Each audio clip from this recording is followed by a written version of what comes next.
হরে কৃষ্ণ। সকল বৈষ্ণবের চরণে আমার দণ্ডবাদ প্রণাম।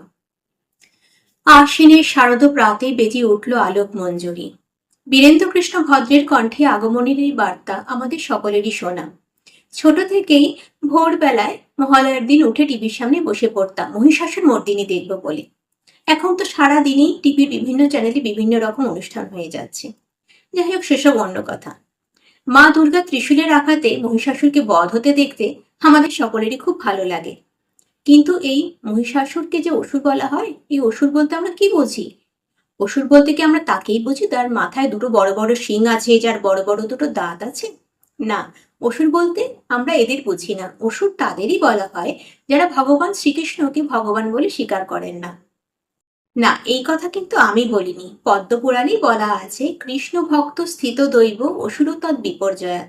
অর্থাৎ যারা কৃষ্ণ ভক্ত তারা দৈবী প্রকৃতির, এবং যারা কৃষ্ণ ভক্ত নন তারা হচ্ছে অসুর প্রকৃতি। এখন আমাদের সিদ্ধান্ত নিতে হবে, আমরা দৈবী প্রকৃতির হব না অসুর প্রকৃতির হব। যারা দৈবী প্রকৃতির মানুষ তাদের মা দুর্গা সবসময় রক্ষা করেন, কিন্তু যারা অসুর প্রকৃতির তাদের কিন্তু মা দুর্গা তার ত্রিশূলের আঘাতে সবসময় জর্জরিত করে রাখেন। সমাজে এই দুই শ্রেণীর মানুষই দেখা যায়। মা দুর্গার এই ত্রিশূলটি কিন্তু আবার জড়জগতের ত্রিতাপ জ্বালার প্রতীক। ত্রিতাপ জ্বালা কি? ত্রিতাপ জ্বালা হচ্ছে জড়জগতে তিন রকমের জ্বালা। সেটি হচ্ছে আদি দৈবিক, আদি ভৌতিক এবং আদি আত্মিক। এর ব্যাপারে আমরা অন্য কোনো সময় আলোচনা করব। কিন্তু এখন আমাদের যেটা কর্তব্য সেটা হচ্ছে জড়জগতের এই ত্রিতাপ জ্বালা থেকে কি করে রক্ষা পাবো তার উত্তর খোঁজা। এবং তার জন্য আমাদের হরে কৃষ্ণ মহামন্ত্র কীর্তন করতে হবে, জপ করতে হবে।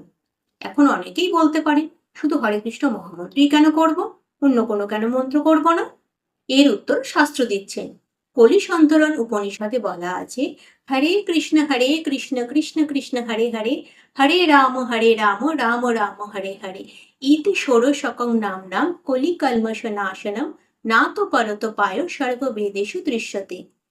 এটির অর্থ হচ্ছে, হরে কৃষ্ণ মহামন্ত্রের যে 16টি অক্ষর, এটি উচ্চারণ করলে কলির কলমশ নাশ হয়, এবং সর্ববেদে এবং সর্বশাস্ত্রে এটি স্বীকার করেছেন। অতএব আসুন সবাই মিলে আমরা হরে কৃষ্ণ মহামন্ত্র একসাথে কীর্তন করি।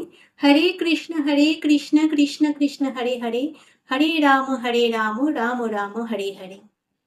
হরে কৃষ্ণ। সকল বৈষ্ণবের চরণে আমার